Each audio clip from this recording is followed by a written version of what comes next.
meus amigos. Boa noite a todos. Sejam bem-vindos ao canal Evangelho e Vida, Sala Virtual Maria de Nazaré. É com grande satisfação que vamos, neste momento, dar início a mais um instante de reflexões dos Evangelhos de Jesus. Amigos, vamos nesse instante elevar os nossos pensamentos a Deus e a nossa Mãe Maria Santíssima, suplicando as bênçãos dos céus para todos nós aqui presentes, para todos os lares representados. Que Deus nos proteja, nos abençoe, ilumine o seu lar, a sua vida, minha irmã, em Cristo Jesus. Que assim seja. Amigos, hoje nós vamos finalizar o nosso mês da mulher. E é com alegria que nós vamos também agradecer na noite de hoje as presenças queridas das companheiras que aqui vieram trazer a sua palavra de fé, de conhecimento sobre os Evangelhos de Jesus, mas sobretudo sobre a posição da mulher no mundo atual. Escolhemos para o tema deste mês o Viver Maria no mundo de Marta. Mas o que seria esse Viver Maria? Maria de Betânia, aquela que se sentava aos pés de Jesus, aquela que dava vazão à sua espiritualidade superior, buscando em primeira mão o reino dos céus. Vejam a diferença.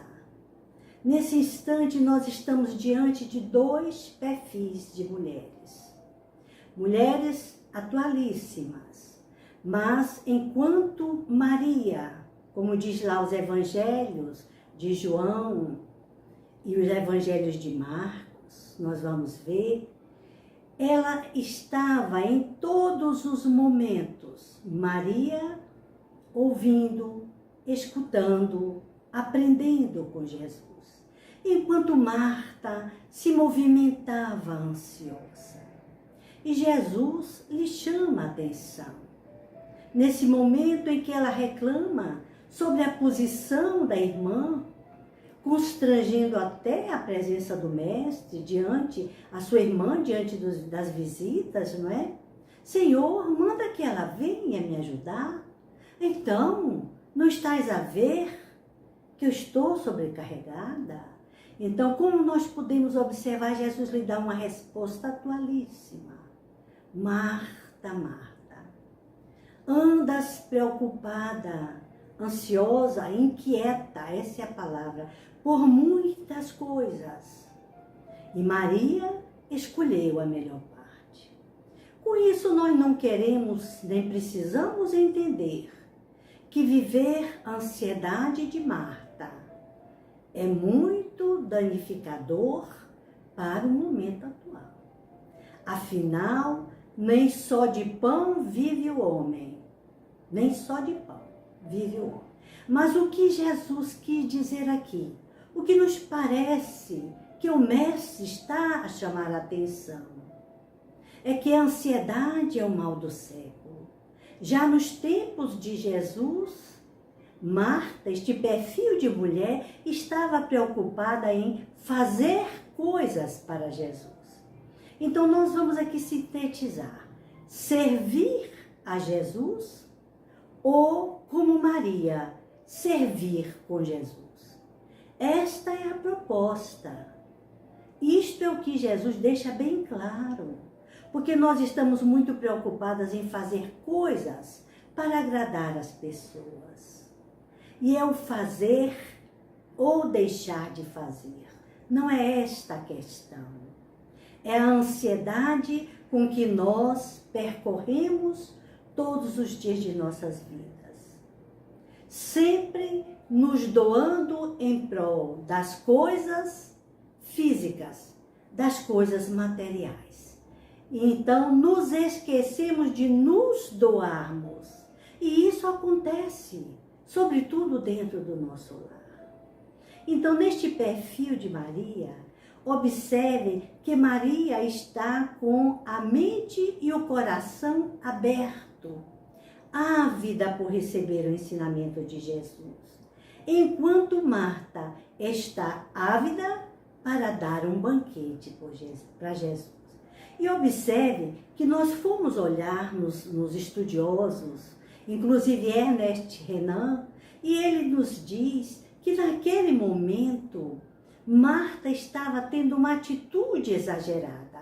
As duas irmãs, isso ele coloca, exagero como se quisesse chamar a atenção para a importância daquele que estava sendo recepcionado. Porque nós estamos falando também de um jantar que foi oferecido para Jesus, na casa de Simão, o leproso. Aí é que nós vamos ver a beleza de ensinamento, o propósito amoroso e a dedicação de um perfil de mulher chamada Maria. Então vejam bem, meus amigos, enquanto Marta está preocupada com o alimento físico, material, que é também importante, Maria se preocupava e se detinha no alimento espiritual que Jesus estava lhe oferecendo. Então, Maria, em todos os instantes, ela quedava-se humilde. Observe que nós estamos diante de um perfil de humildade e um perfil de egoísmo, porque Marta, ela não era aquela eficiência toda. Marta era exigente, Marta cobrava. E é isso que nós estamos vendo diante da supremacia dos egos humanos. Cobramos, fazemos, servimos. Veja bem, servimos fazendo coisas. E esta teoria e este padrão comportamental está até os dias atuais nas nossas casas de aprendizado espiritual. Vimos muitas irmãs colocarem, irmãos, 50 anos servindo a Jesus, 70 anos servindo a Jesus, imagine, 100 anos servindo a Jesus. Mas Jesus precisa ser servido?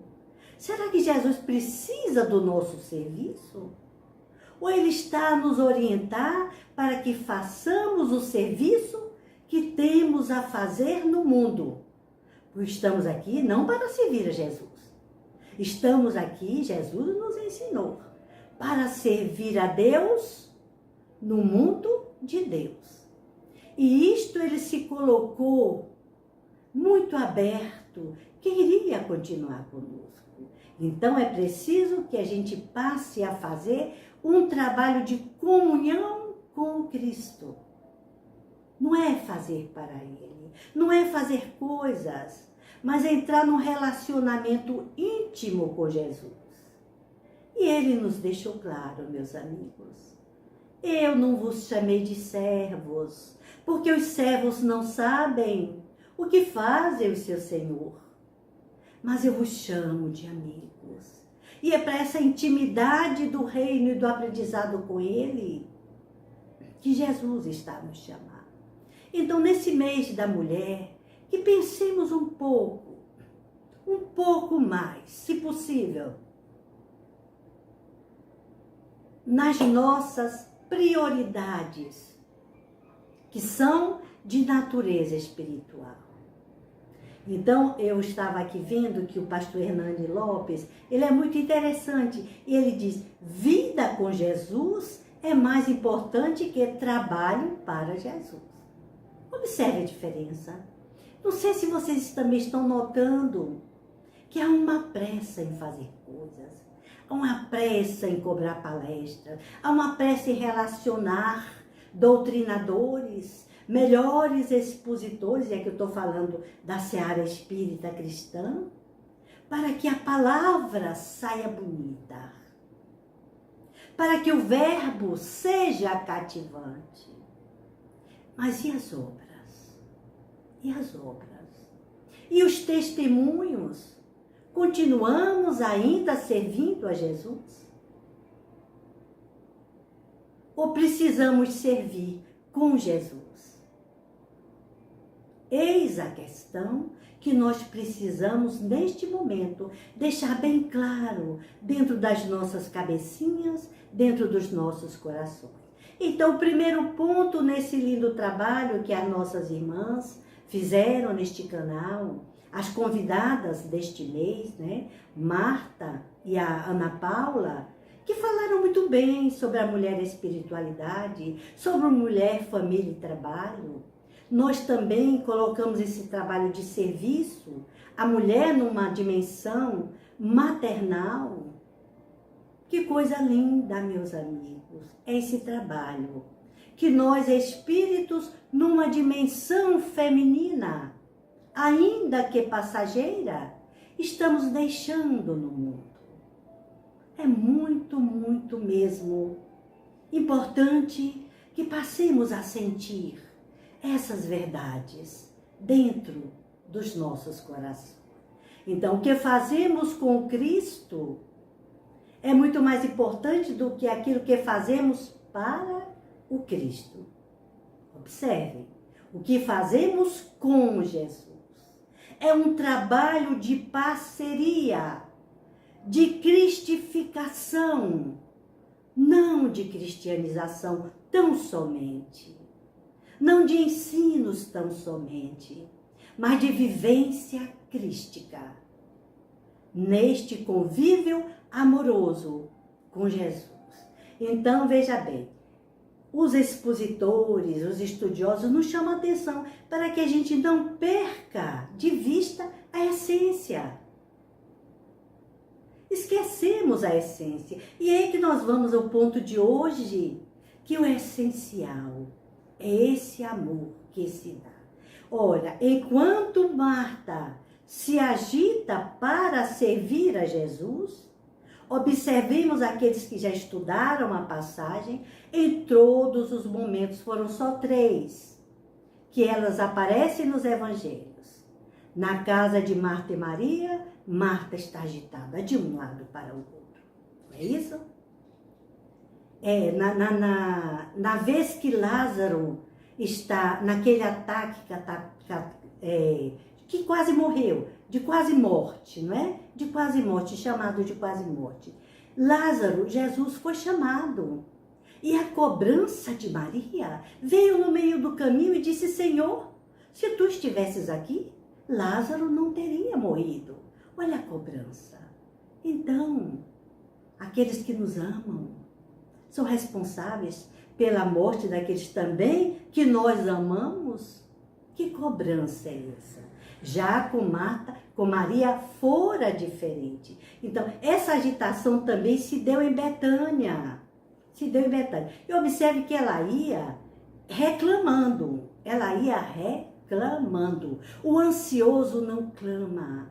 O ansioso não medita. O ansioso reclama. Reclama.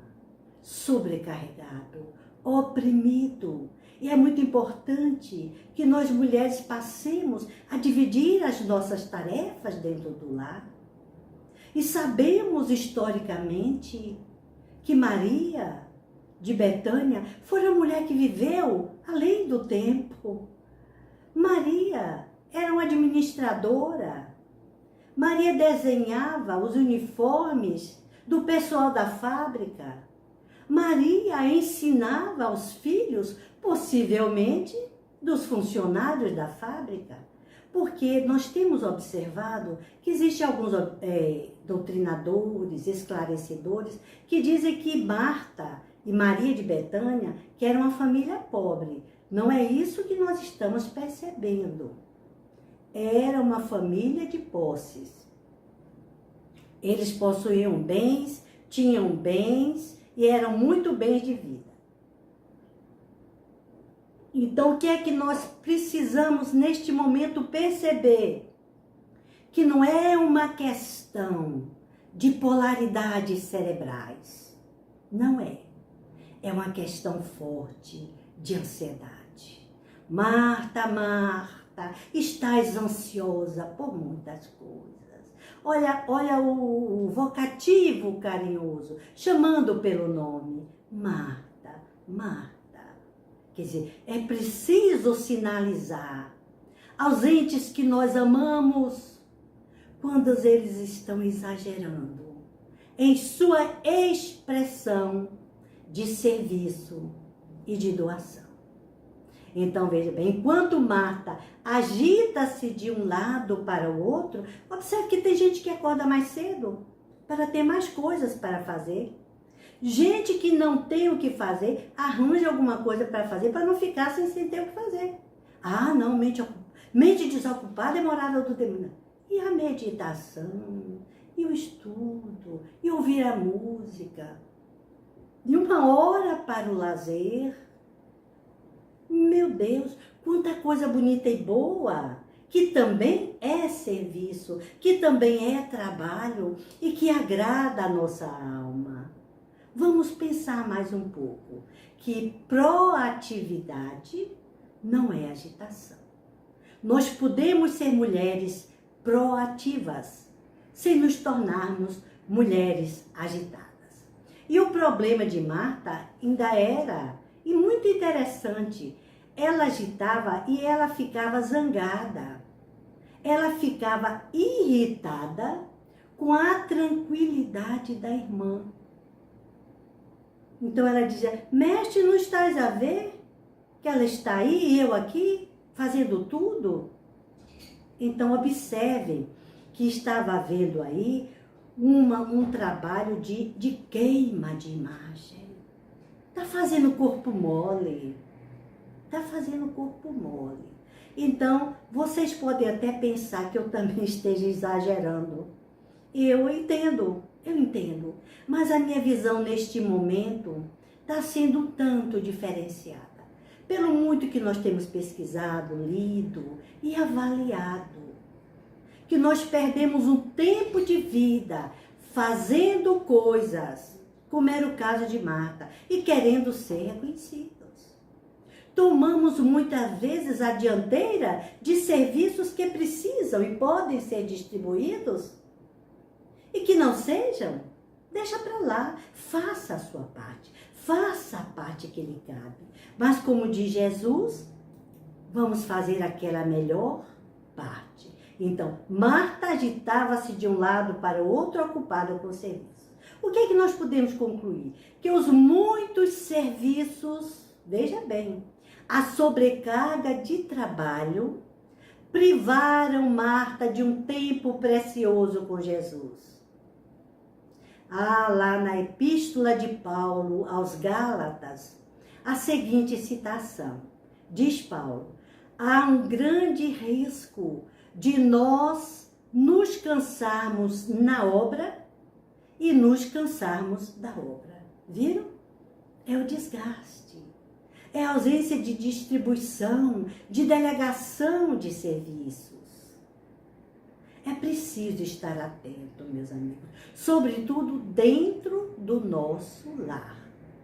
Muitas vezes nós nos privamos de assistir palestras, de irmos a instituições religiosas, de ouvirmos um culto do Evangelho, porque nos dizemos, não temos tempo, não temos tempo. Mas é preciso que arranjemos um tempo para estarmos com esse Cristo, este mestre, este educador por excelência. Então, Marta estava equivocada demais, porque ela ordenava a Jesus, ela se sentia injustiçada. E é isso que nós fazemos, até com Deus.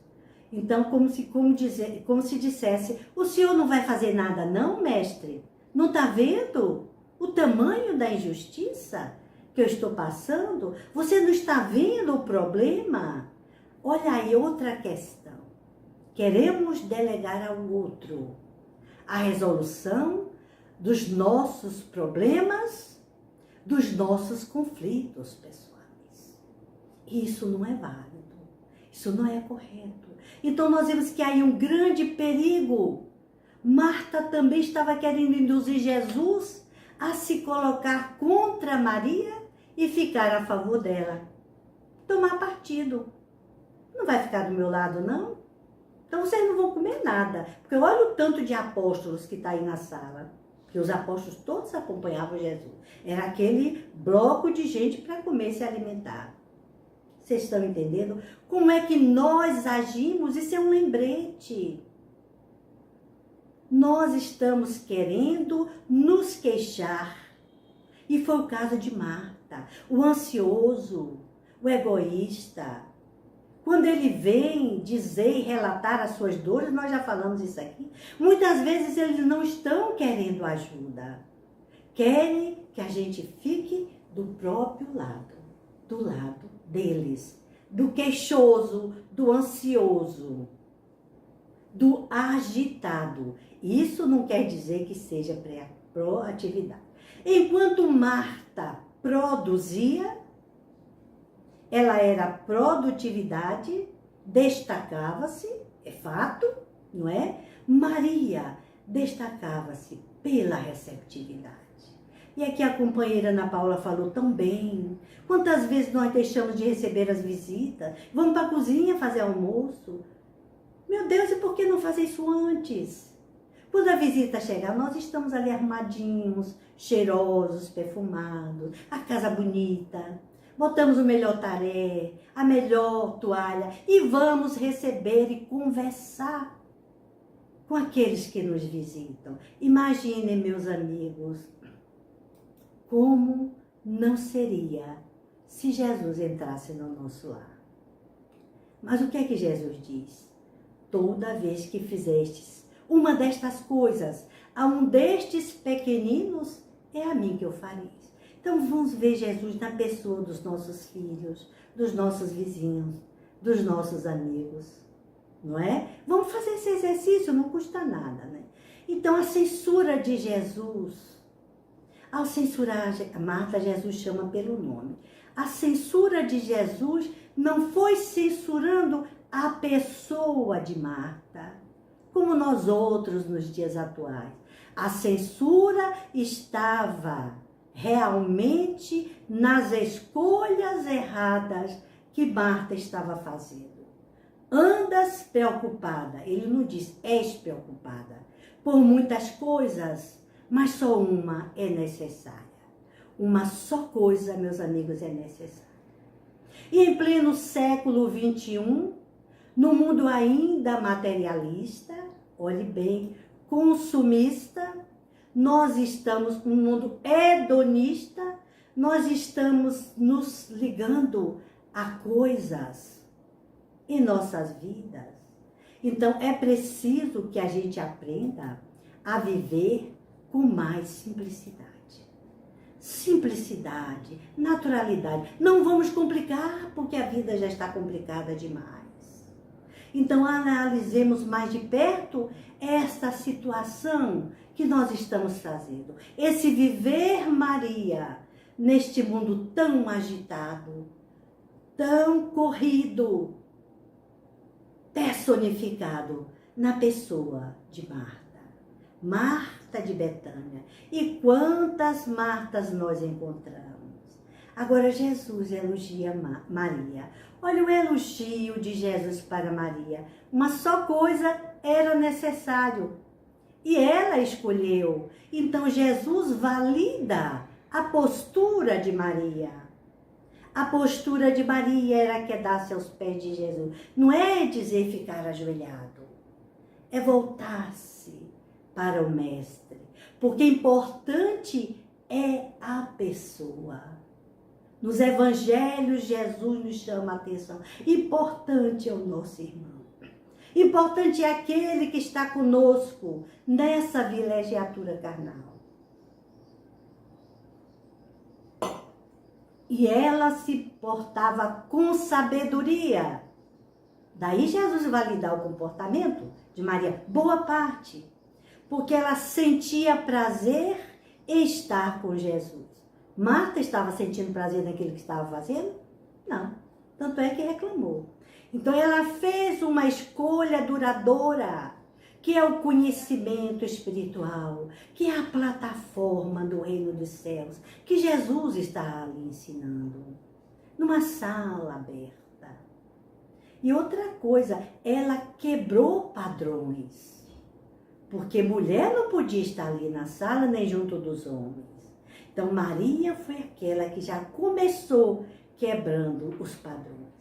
E nós vamos ver que este padrão comportamental, de sujeição, de egocentrismo, de menos-valia, foi justamente quebrado naquela noite. E quem vai nos narrar é Marcos, no capítulo 14, versículo 3 a 9, no Novo Testamento. Marcos é o único que vai nos contar detalhes. Porque na visita, nesse jantar que foi oferecido a Jesus, na casa do ex-leproso, veja bem, ela não só derramou o óleo que tinha, que o melhor perfume, nardo era o perfume mais caro, que estava ali guardado num vaso de alabastro, que é uma pedra que os judeus usavam para guardar perfumes. Então veja bem, Ernest Renan diz que era costume naquela época, dada a importância quando queria se demonstrar para os convivas que aquele convidado, aquela visita era importante, quebrar-se a louça. Mas notem bem, ela não está quebrando a louça da refeição. Ela está quebrando um vaso precioso, com um nardo, perfume mais caro, que era importado, para derramar sobre a cabeça os cabelos do mestre, que desceu até os pés. E aí, detalhadamente, nos evangelhos de Marcos, ela enxuga os pés de Jesus. E diz os evangelistas que a casa recendeu-se. Foi um perfume que tomou conta de todo o ambiente. Meus amigos, este momento salta aos nossos olhos pela singularidade. Um momento único. A parte que ninguém poderá tirar de nós. Então, o que significa essa transformação em nossas vidas? Maria saudando Jesus. Maria se despedindo de Jesus, porque Jesus diz lá, quando Judas Iscariotes, ele faz a colocação do desperdício do perfume, dizendo ele que isso poderia ser economizado, porque seria dado aos pobres. João evangelista diz, ele falou isso porque ele era um ladrão. Estão vendo? Não eram santos, não. Jogavam-se na cara mesmo. Viviam com as dissidências e os dissidentes e não eram tão harmonizados em trabalhar com as diferenças. Era assim. Mas Jesus diz para ele, pois sempre, olha o que Jesus diz, e censuraram. Jesus disse, deixai-a, porque dás trabalho a ela. Praticou uma obra para comigo, uma boa obra, não é? Pois sempre tendes os pobres convosco. Isso que era para dar aos pobres. E quando quiserdes, podeis fazer-lhes bem. Mas a mim não tendes sempre. Ela fez o que podia, antecipou-se. Havia aí um momento premonitório. A ungir meu corpo para o sepultamento. Amém vos digo, que onde quer que seja proclamado este evangelho no mundo inteiro, também será contado o que ela fez em sua memória. Estamos agora em pleno século XXI, lembrando a memória desta mulher que soube amar, que soube realmente doar a sua essência melhor, o seu amor. naquele momento simbolizado espiritual, de que ele, Jesus, era o único, que não bastaria agora, não seria mais necessário guardar aquele vaso de alabastro, porque não teria outros para perfumar. Meus amigos, como toca o nosso coração quebrar o vaso, porque não iria mais precisar dele. Nesse momento, Maria estava ali a dizer e a proclamar que ele era o Messias esperado. Não viria outro. E assim, nós passamos a nossa vida economizando a nossa essência amorosa, economizando o nosso perfume melhor, caríssimo. E ficamos a vida inteira com os nossos familiares, com os nossos seres queridos, com os amigos, sem saber que mais adiante ele vai desencarnar. Olha o que Jesus diz. Ela está me preparando para o sepultamento. Quantos abraços nós deixamos de dar? Quantas declarações de amor nós calamos? Quanto nós estamos economizando desse perfume? Vocês já notaram que quando a gente tem um perfume caro, a gente vai botando gotinha em gotinha, um pouquinho, ó, isso é muito caro. Ah, um perfume muito bom, vai botando aos pouquinhos, só em situações muito especiais. Isso eu estou falando para gente da classe média, média baixa, né? Que perfume custa caro, muito caro, sobretudo perfume bom. Não é isso, meus amigos? Então, estamos guardando para quê e para quem? Quando os nossos filhos passam, crescem, e nós continuamos guardando o melhor de nós, privando a nossa relação amorosa, fazendo coisas, lavando, fazendo comidinha, não é isso? E os momentos que nós precisamos brincar com eles, e os momentos que nós precisamos fazer aquele carinho, aquele toque amoroso e curador, de colocar os filhos em nossos colos, de deitarmos no chão e rolar com eles, distribuindo e trocando com os entes amados o que nós temos de melhor, que é essa essência de amor. Meus amigos, conhecimento resolve sim, mas não resolve por si só.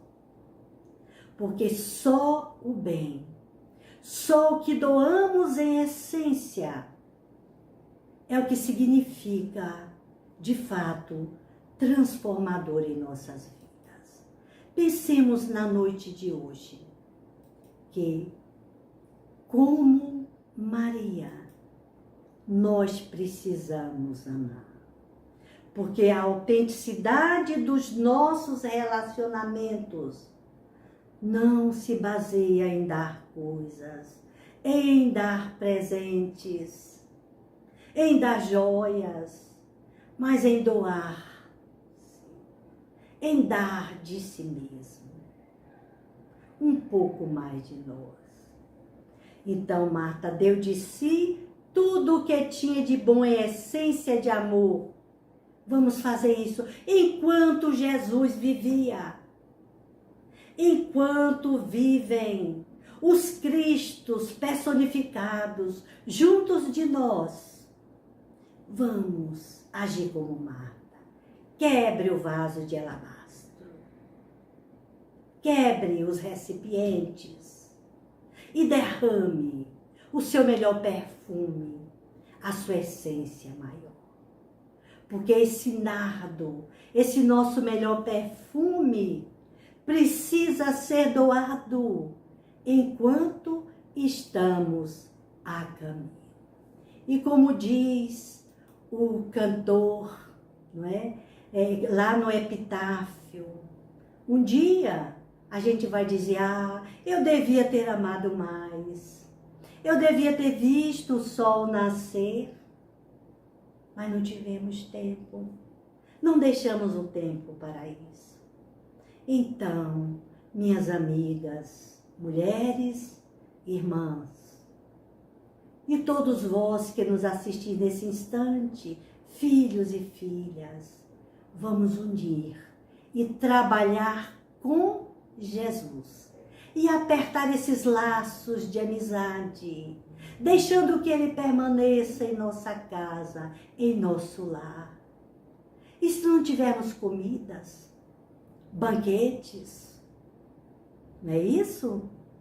A melhor louça, vamos dar o nosso perfume, que é esse amor que o Mestre quer de nós.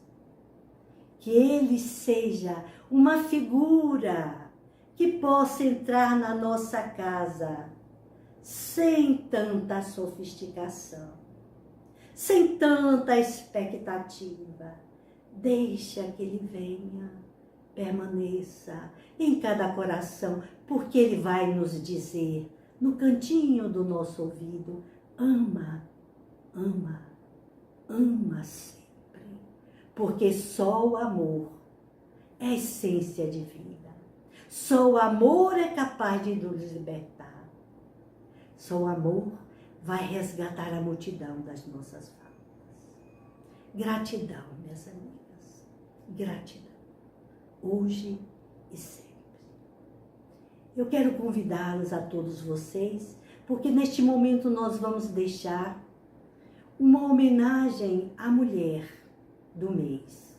Nós escolhemos a professora Amélia Rodrigues como uma mulher, uma figura que nos representa.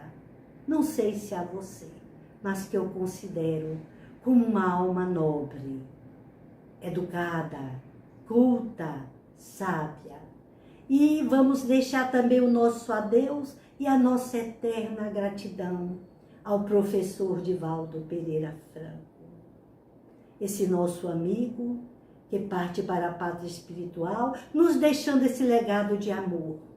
E ele que soube, somente ele até então, representar numa psicografia muito lúcida, filtrada, limpa, o pensamento da professora Amélia Rodrigues. Fiquemos neste momento com o poema da gratidão. Só gratidão. Só gratidão.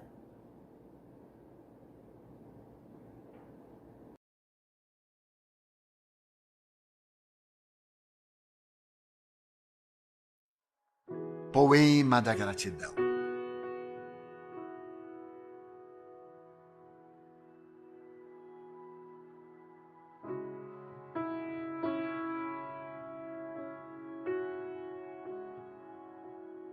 Senhor Jesus, muito obrigado pelo ar que nos dás, pelo pão que nos deste, pela roupa que nos veste, pela alegria que possuímos, por tudo de que nos nutrimos.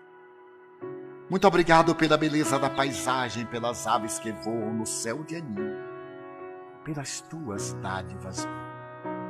Muito obrigado, Senhor, pelos olhos que temos, olhos que veem o céu, que veem a terra e o mar, que contemplam toda a beleza, olhos que se iluminam de amor ante o majestoso festival de cor da generosa natureza.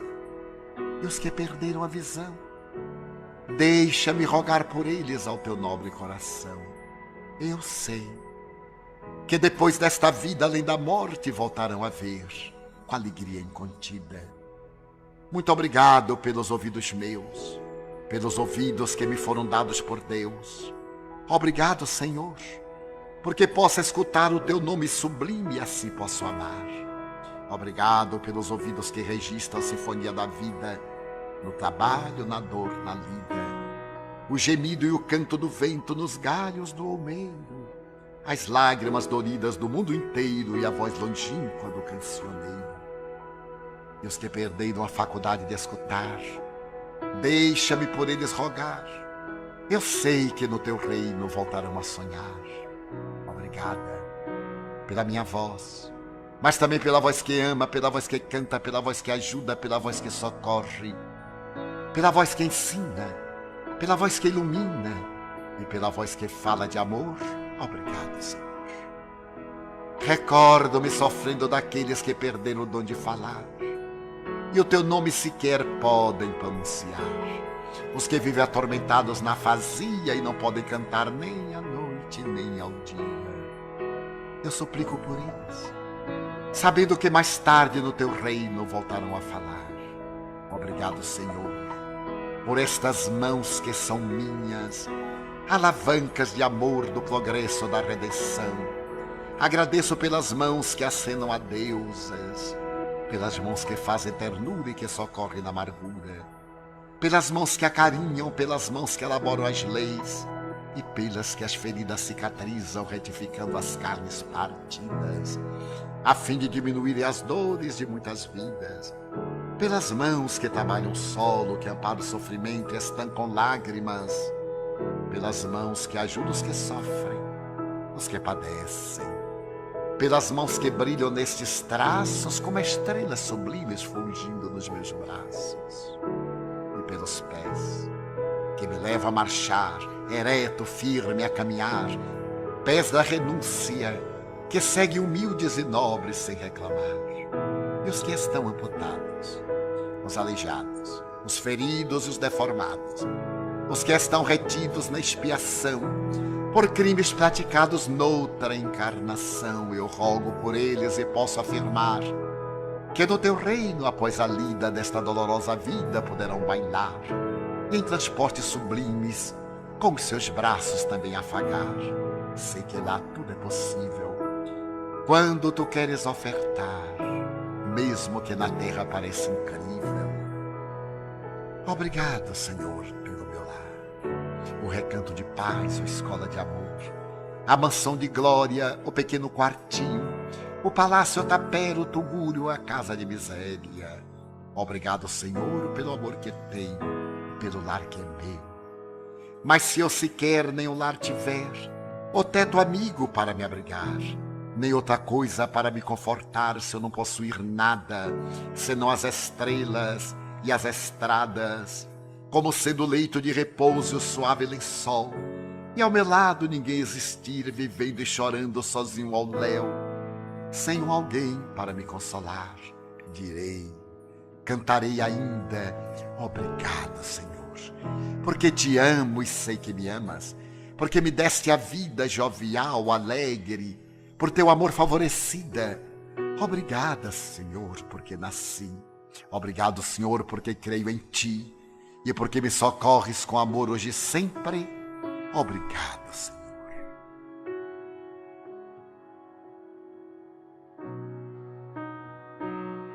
Abelha.